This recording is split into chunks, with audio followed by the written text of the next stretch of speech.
Hey friends, Laura here with Lilo Yoga and Wellness, and this is Radical Wellness Wednesday. This is a place where we go over some different tips and see what we can do to improve all the many areas of our wellness that really make up our entire lives. We really have a lot to cover, and so I like to break it down into these little subjects as well as easy things that we can do every day, things that we can plan a little bit longer term for, like maybe on a monthly basis, and then those things that are going to be more long-term goals and a yearly goal. Today we're going to be talking about your career health. I really love this one. I personally have had a pretty varied career. It's taken a few U-turns and left turns and plot twists to get me to where I'm at today. And I think that that's pretty common for most of us. We need to take a proactive approach when it comes to our career, because one thing is certainly true. No one will care about your career as much as you do. So let's dive into it. First, we're just going to talk about what you do on a daily basis. Now, this could apply to you whether you are having your own business, you're an entrepreneur, you're working for someone else, you're a stay-at-home, a stay-at-home worker, whatever it is that you're doing. You really need to prioritize your tasks. A to-do list. It sounds so simple, but I'll tell you, one time I was taking a personal development course, and part of the course was to make out a to-do list. I was shocked at how many people, probably a third of a group of 35 people, had never made lists before. What?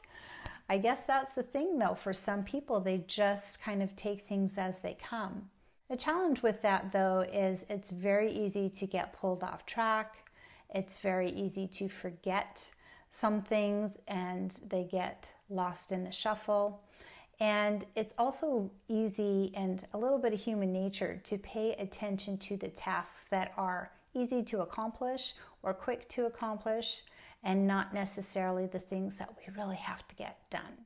So the suggestion is to create, at least for the day, what things do you need to get done? What is an absolute must be done? For example, if I want to make sure that I have a video up every Wednesday, I have to make sure that I prioritize Tuesday, which is my filming day, and I have to make sure that I have it ready to go.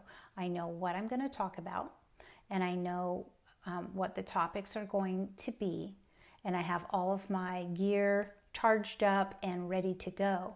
So I do that on my Tuesday, so that by the time Wednesday comes, those videos are filmed and loaded and ready to be released. If I didn't make up that list for myself, it'd be pretty easy to forget about it, put it off, do other things. So as an entrepreneur, I'm the only one that holds me accountable apart from you guys. And I hear about it when I miss or forget to do something. So I have lists of what my daily tasks are going to be. My Monday is my marketing day, Tuesday is my filming and editing day, Wednesday is writing and releasing day, Thursday is my learning day. I have a day set aside just to learn new things, and Friday is my free day. It's the day where I just do whatever I want or make up for some of the things that I may have not accomplished during the week. So that's me. That's how I like to do it. And then each day I have it written out at the end of the week. I write out what I'm going to be doing the next week. I put a lot of flexibility in there, of course, so that as things come up, if something happens, I have the flexibility to be able to absorb that and handle it. And sometimes you don't have quite as much flexibility if you're working for somebody else, but you still have tasks that have to be accomplished regardless of what your job is. And it doesn't have to be just in regards to your job. If there are other things that you need to layer in between times, maybe you need to plan for a dentist appointment or something like that, you still have to plan your workload to make sure that while you take time for that personal thing, that your work will still get accomplished. So I highly recommend making some to-do lists and checking them off. I love daily planners. That's a big deal for me. Some people are wizards with digital. I'm a little old school. I still like paper, and I like to be able to write things out. You're going to look a little bit further into how you can create career health for yourself. Let's talk a little bit about networking. And I think that this is something that used to be amazing on LinkedIn. Now, LinkedIn, unfortunately, has turned into a bit more of a sales pitch for a lot of people, but it can still be used for networking, but also in-person networking is very important.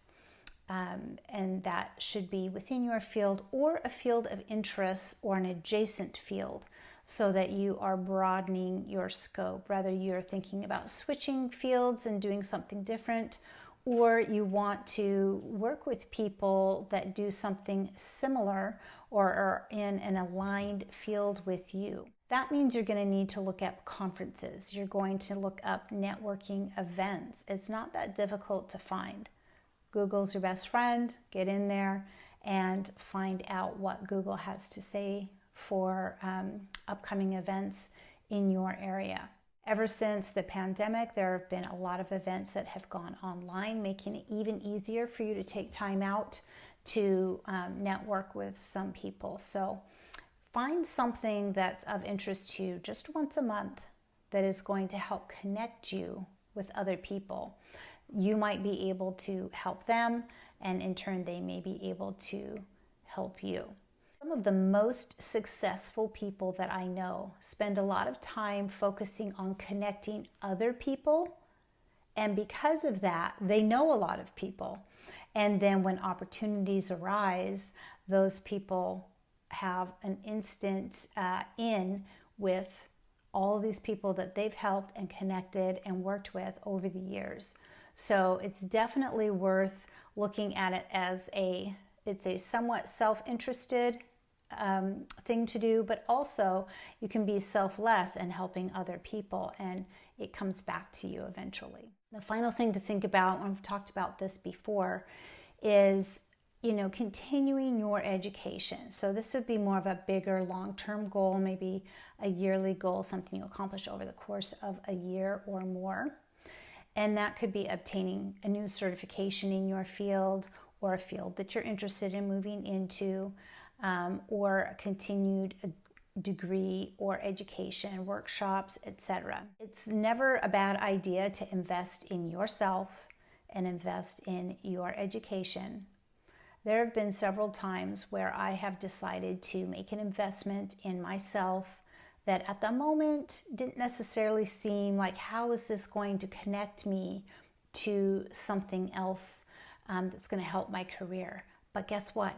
It always does, because you always learn things along the way and pick up information and are able to build on that, build on those skills that are going to make you a more valuable employee, make you a better manager, make you a better employer if you are an owner of a company, or as an entrepreneur. They all will assist you in understanding other people, in understanding processes, and being able to implement new technologies and new thoughts into your business, your field, or whatever work it is that you're doing.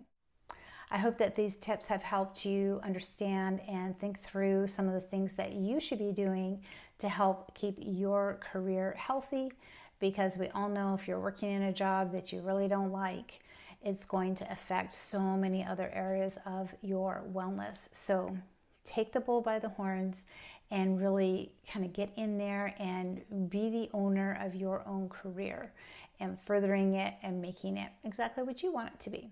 Please be sure to visit me over at liloyoga.com. You can download the free Radical Wellness ebook that goes along with this video series, and you can take your notes and keep up with it. And don't forget to add any of your own comments or ideas down below. The more we share, the more we can build the community and help each other out.